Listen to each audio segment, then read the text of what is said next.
semuanya, kembali lagi di Ngobras, ngobrol asyik bersama Permata Indonesia. Hari ini teman-teman kita bakal ngebahas sesuatu hal yang pasti banyak banget teman-teman tanyain. Dan kita sebenarnya sudah kehadiran bintang tamu hits Permata, yaitu kenalan cepet buruan. Ya halo semuanya, thank you Ella udah undang gue di sini. Nama gue Iqbal Fareza, gue sebagai recruitment officer di Permata Indonesia. Oke, siapa nama Anda? Aku Istiana Fauzi sebagai media sosial officer. Gue Regina Rinjastari, gue di sosmed juga di Permata Indonesia. Aku juga nggak sih, ya kan? Halo, aku Ella. Aku host hari ini. Oke, jadi hari ini kita bakal ngebahas tentang seputar sebenarnya tentang rekrutmen sih, lebih ngerucutnya ke sana. Nah, aku mau nanya nih ke kalian bertiga, nanti Mas Reza bisa ngasih tahu lah buat kita dan buat teman-teman di rumah sana yang lagi menonton, mungkin kalian bisa belajar banyak hal hari ini ya. Nah, pertanyaan pertama dulu yang santai aja. Kendala pertama kali kerja itu kalian gimana? Maksudnya kendala pas melamar tuh kayak gimana? Kalau aku lebih ke usia ya, usia rekrut sekarang itu entah kenapa maksimal nih 25 atau 27, sedangkan aku sudah 28. Apalagi yang nanti 30 itu lebih sulit gitu. Kenapa harus ada kualifikasi usia sampai 25 atau 27? Nah, Mas Reza bisa jelasin nih mulai dari yang permasalahan Kak Isti. Kenapa sih ada batasan usia dalam loker-loker? Oke, untuk ngebahas untuk pernyataan tadi dari si Isti ya. Yang pertama tuh biasanya kalau dari perusahaan itu kenapa dia kayak menentukan batas usia. Misalnya tuh dia tuh posisinya adalah posisi yang benar-benar sangat kayak berpengaruh lah di perusahaan itu. Contohnya nih HRGA. Dia itu kan adalah suatu posisi yang menghitung terkait pos untuk perusahaan. Kayak misalnya dia menghitung budgeting untuk pengeluaran perusahaan, mobil, bensin, dan lain-lain lah seputaran pekerjaan yang ada di perusahaan. Nah, kenapa sih usianya harus yang emang udah mateng? Karena kan kalau misalnya yang usia yang fresh graduate buat menghitung pos perusahaan yang misalnya sampai ratusan juta, itu kan belum yakin nih perusahaannya, sehingga dibutuhkan batas usia maksimalnya di angka misalnya 25 sampai 30 atau kayak gitu. Jadi itu sih biasanya tuh dari perusahaan yang apa sih posisi yang penting-penting itu tuh emang harus ada batas usianya juga. Oke, Gitu. berarti sebenarnya juga harus punya pengalaman kan? Iya, experience bener, Iya. pengalaman. Tapi nih Kak, ya kan? Mau nanya nih, aku yakin banget teman-teman di rumah pasti mau nanya ini.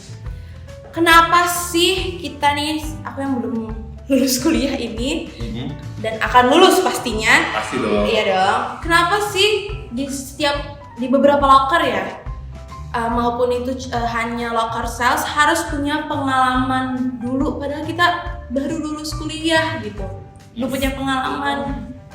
Kenapa? Oke, biasanya kalau perusahaan-perusahaan yang emang pengen jalannya cepet, pengen fast nih, dia pengen jalan cepet, biasanya dia emang butuh orang-orang yang di hire itu adalah pengalaman. Biar apa? Biar nanti misalnya mereka tuh langsung bisa jalan, langsung bisa terjun, kayak gitu-gitu. Jadi tuh kayak misalnya kayak training itu nggak ada tuh, karena emang nih anak udah berpengalaman seperti itu.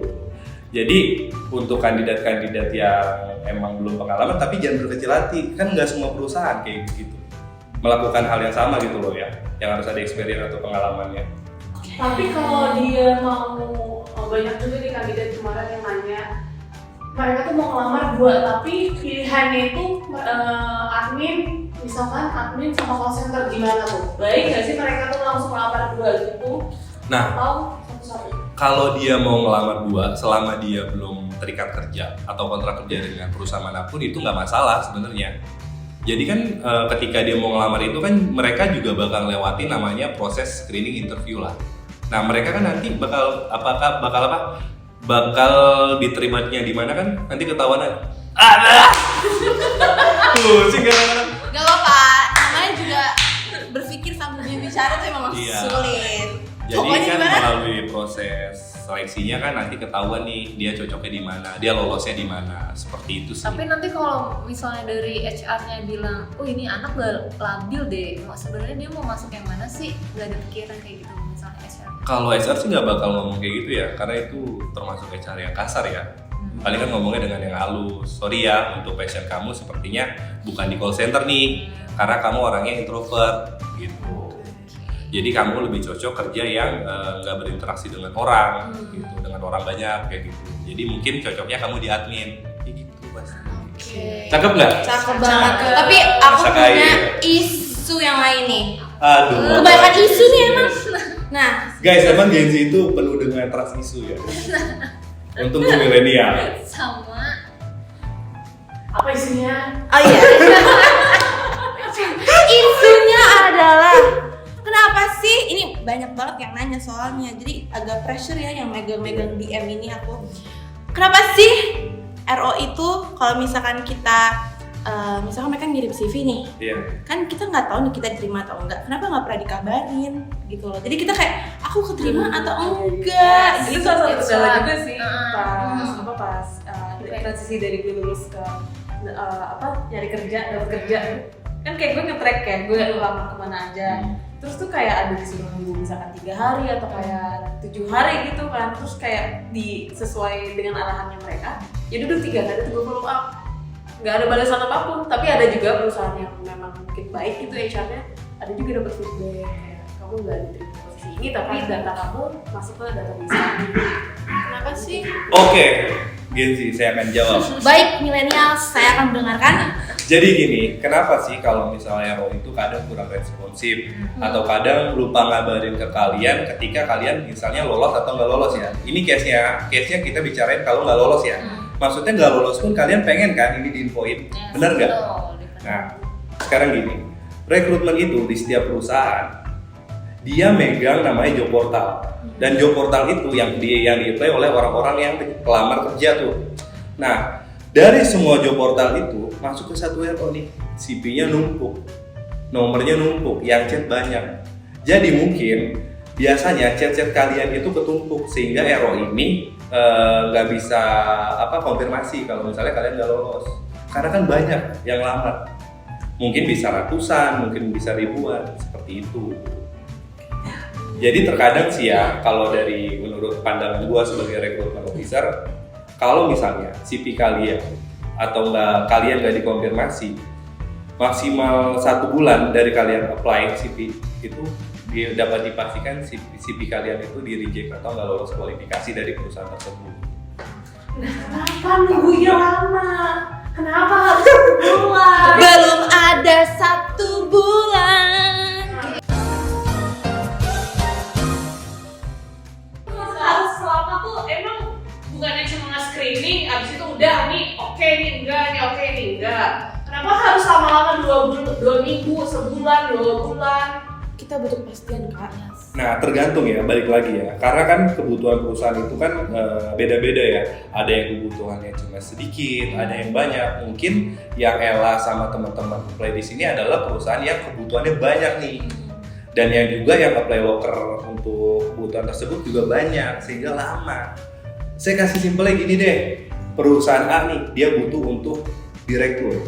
Seberapa banyak sih orang yang lamar direktur? Kalau kualifikasi misalnya S2, S3, taruhlah 10 orang. Dibandingin perusahaan yang open lokernya untuk posisi call center, yang melamarnya bisa sampai 100 sampai 1000 orang. Jadi kalau misalnya RO ini screening yang untuk direktur, posisi direktur itu kan cuma 10 CV ya dia, misalnya dia follow up, dia ngabarinnya enak. Nah kalau untuk sales 1000-1000-nya dia aja, mungkin kesikipnya di situ. Itulah case Tapi bisa permasalahan. dipastikan nggak itu semua CV terbaca? Yang di mana? Yang semua lamar. Kena oh. Kalau di tim gue ya, di perusahaan gue terbaca sih. Mau itu 1000 CV, 500 CV terbaca. Dan kita kan filtering juga, dari 1000 CV itu juga nggak mungkin 1000-1000-nya kita kabarin. Ini jujur aja ya. Jadi tuh misalnya dari 1000 CV untuk call center, misalnya kebutuhannya 10, kita tuh screeningnya paling 100.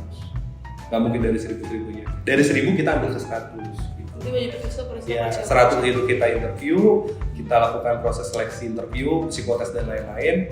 Lolos kita kirim ke user atau ke klien, dan dia masuk 10. Nah, terus sisa CV-nya kemana? Nah, biasanya kalau sisa CV-nya itu kita gunain buat buffering. Contoh, dari call center yang 10 ini udah terpenuhi nih sama perusahaan gua. Nah, ada yang resign, ada yang mundur tanpa berita. Nah, gue bisa ambil lagi data dari yang 1000 itu.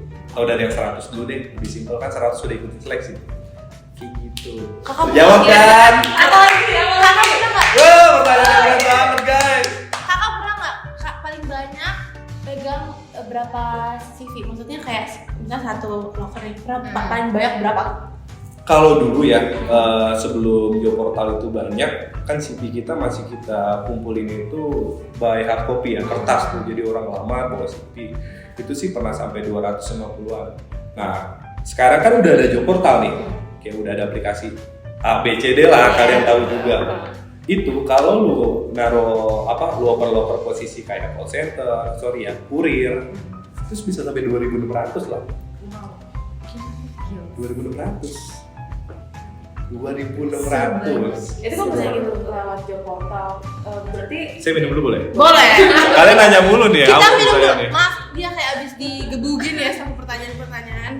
kalau misalkan kan ada yang lewat job portal, tapi ada juga yang lewat email gitu, ada nggak sih mas?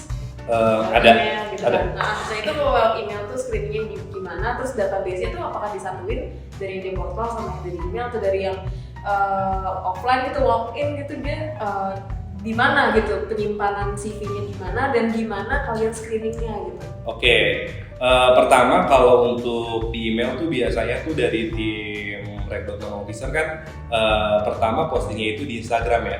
Nah di Instagram itu kita nyantumin email kita.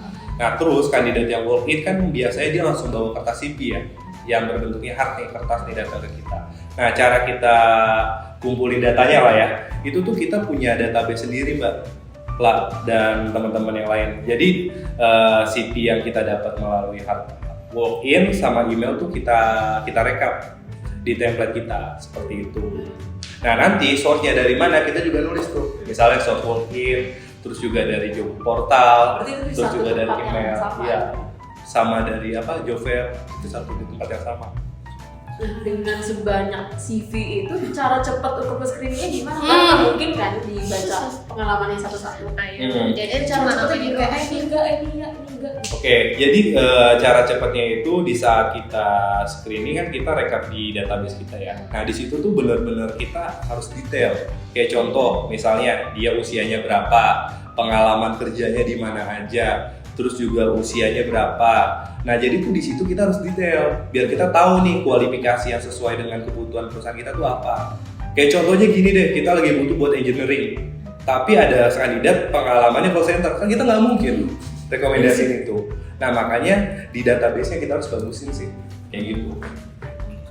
Emang kenapa kalau dia mau ngelamar jadi siapa tahu dia kan punya ada pengalaman di switch situ. career, Oh, ada switch switch career. Tapi kayaknya nggak gitu juga. Tapi nggak gitu juga deh, misalnya ini ya. Switch career itu juga harus ada tentang dia ikut workshop atau skill set dia punya nggak sih untuk menunjang kalau dia bisa switch career? Nggak dari yang engineering ke call center juga dia mau benerin alat Tadi nus. tapi bisa aja. Dari call center engineering. Iya, salah ngomong. Duh, Maaf deh, bisa jadi ikut pelatihan apa gitu Iya. K3. Pelatihannya di mana? Skills ID. kamu terus. Terima kasih. Oh ini ada satu lagi kemarin pertanyaan pelatih deh. Jadi dia sales perbankan sih Zah. Oh, iya. Nah, menurut dia tuh kenapa sales perbankan itu durasi untuk ngabarin lolos atau enggaknya lama? Ataukah itu karena ada hubungannya dengan pay checking? Kalau untuk perbankan ya. Oke, gua jawab ya pertanyaan dari bos. Bos Herli. Nah jadi kalau untuk di perbankan emang benar salah satu untuk ketentuannya itu adalah ada namanya pay checking. Jadi mereka kan kerja di bank nih ya, yang ngebantu nasabah bank ya. Nah mereka tuh nggak mau yang kerja di sana tuh pay checkingnya tuh nggak bagus gitu. Sedangkan apa ya gimana ya kayak misalnya lu kerja di bank nih, tapi pay checking lu nggak bagus kan kayak image lu jadi kayak gimana gitu. Nah mungkin itu lamanya. Terus kalau Reza sendiri tuh pernah suka fraud kan, banyak kandidat fraud. Itu gimana caranya lu ngeliat itu gimana meminimalisir loh? Waduh. Ya Oke, nggak sih? gue udah Dan punya. kenapa maksudnya kok bisa ada kandidat yang kayak gitu? Oke, sebenarnya kalau ngomongin fraud nih pembahasannya udah agak seru nih ya. Karena kan fraud itu kan adalah suatu tindakan kejahatan yang dilakukan oleh karyawan yang menyebabkan kerugian perusahaan. Bener nggak? Nah, untuk mencegahnya dulu ya, kita harus benar-benar detail screening di awal. Contohnya apa sih? Pertama, harus ada SKCK nih buat membuktikan kalau benar-benar nih karyawan bersih, nggak pernah ada tindakan kriminal. Nah, kedua apalagi background check ke rumahnya. Contoh, ketika kita screening kan kita ngelihat CV-nya, kita lihat alamatnya. Nah, kalau emang mau benar-benar bagus nih, mau tindakan fraudnya itu minim, kita cek rumahnya beneran ada apa enggak. Paham dong? Kayak contohnya nih, dia rumahnya di Jakarta. Pas kita samperin ke rumahnya, pas kita cek ke rumahnya, tiba-tiba rumahnya udah nggak ada, udah dijual, udah tanda kosong dari rumah orang. Gitu. Nangkep kan? Jadi itu kayak harus ada SKCK sama background check rumahnya. Itu biar kita tahu kalau ini benar-benar ya emang orang-orang benar. Tapi kan kayak gitu bukan jadi lama ya, kayak harus samperin satu-satu. Kalau rumahnya di Sumatera, nah itu karena itu jadi lama ya kan? Oke, pertanyaan dari Rere nih. Kalau rumahnya di Sumatera, kayak contohnya dia anak putra daerah ya, tapi dia merantau di Jakarta. Itu gampang. Ketika dia misalnya di sini tinggal di ngekos atau tinggal sama omnya lah atau tantenya, bikin surat pernyataan kalau emang dia tinggalnya di tempat itu. Itu berlaku untuk posisi apa? Kalau lu mau aman dan perusahaan lu nggak mau ada fraud atau nggak mau ngambil orang yang salah, semua posisi harus kayak gitu. Anjay, keren banget gua, tua banget gua jawabannya kayak gitu. Tapi ya nggak sih, setuju nggak sih kalian? Setuju nggak kayak Takut gini? sih sebenarnya kalau tiba-tiba, soalnya pasti yang nanti Betul. kena kita Nih, juga. contoh gini. Setuju sama apa nih? Nih sorry ya. Ya Buat setuju kejahatannya. nggak sama tadi. Misalnya gini, oke gue terima nih orang, ternyata dia dari luar daerah, entah dari Kalimantan, entah dari Sumatera. Di sana dia pernah jadi maling, pernah jadi apa. Terus ketika masuk ke sini, SKCK kita nggak minta, kita nggak ada background check dia, kita juga nggak ada. Sorry, satu lagi gue lupa, paklaring kerja itu penting banget. Dan paklaring itu buat kita konfirmasi nih ke perusahaan sebelumnya. Si A dulu di tempat ini seperti apa, ada masalah apa enggak. Nah balik lagi, tim rekrutmen mau nggak ngelakuin hal kayak gitu? Kalau di Permata? Ngelakuin. Iya. Itu yang mau kayak SOP-nya gitu Iya. ya. Serius, gue dulu belum ngelakuin itu banyak anak-anak Unpad. Karena kan emang kerjanya kan megang uang juga kan ya, juga megang barang. Tapi setelah gue ngelakuin proses itu ya alhamdulillah pelan-pelan nggak ada. Tapi cara ngepastikan semua rekrutmen officer melakukan itu semua gimana? Biasanya setiap divisi harus punya, setiap divisi kan ada business manajernya masing-masing ya. Harusnya dari business manajernya itu yang bisa instruksiin lah. Misalnya kita harus screeningnya kayak gini ya, kayak gitu. Harusnya kayak gitu sih. Dan di Permata udah berjalan kok, business manajernya udah ngelakuin hal-hal kayak gitu. Instruksiin lah, rekrutmennya kayak harus seperti itu screeningnya. Saya minum lagi boleh nggak? Loh saya. Nah, perbincangan ini sangat berat ya. Berat. Berat kan? Tadi nggak sesuai briefing ya, Ini maaf berat ya. Ini saya berat ya itu. Maaf gak sesuai briefing, soalnya kan aku tadi bilang ada perdebatan kecil, Nggak nah apa-apa. terlalu berat ya. Maaf banget mengganggu pekerjaan Anda. Kita banyak belajar banget ya dari Mas Reza. Udah berapa pengalamannya? Udah berapa lama nih kalau boleh tahu? Kalau di dunia rekrutmen udah hampir 2 tahun. Wow, Keren banget ya. Jadi ini pasti terpercaya 100%. Benar nggak? Alhamdulillah. Cek aja di Get Kontak. Tag saya udah hampir 300 kok. Oke. Gak pernah ada nama Reja penipu. Gitu. Nah, Mas Reza ada pesan nggak sih buat teman-teman di luar sana yang kesulitan mencari pekerjaan karena mereka sebenarnya sedih karena udah umur segini, baru fresh graduate, semangatin dong. Oke, buat teman-teman di luar sana semangat terus, yang masih mencari kerja, yang belum kerja jangan pernah putus untuk semangat. Karena apa?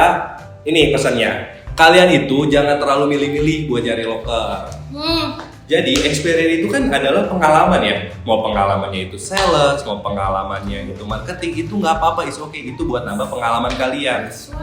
Nah, dari kalau misalnya kalian udah ada pengalaman, kalian jadi enak gitu loh. Jangan kayak kebanyakan milih, malas sales, malas marketing. Ya udah, lu malas terus nggak bakal kerja. Tuh, benar dengar. Emang menurut gua sales sama marketing menakutkan apa? Enggak, menurut gua biasa aja. Malah gaji bisa lebih dari UMR kan? Iya, benar. Gitu, lebih dari standar kalau lo mencapai target. Besok kita undang TKO yang bukan sales tapi gajinya gede. Mau Nah, gak? Mau dong. Tapi mau nanya lagi. Tuh. Boleh nanya nggak? Ya udah, satu lagi ya, cepat. Terakhir ya. Terakhir Jadi ya. semangat ya, Dek. Jadi misalkan nih yang nggak ada pengalaman magang atau apapun itu, tapi itu biasanya ada salah satu perusahaan yang ngelihat kalau di kuliah atau di SMA, SMK-nya dia tuh pengalamannya dia pernah jadi pemimpin. Itu tuh kadang dilirik banget gitu leadership experience-nya. Itu dipertimbangkan nggak ya pengalaman kayak gitu? Oh, pasti dong. Kan ada kalau remaja atau dia pernah jadi ketua OSIS gitu.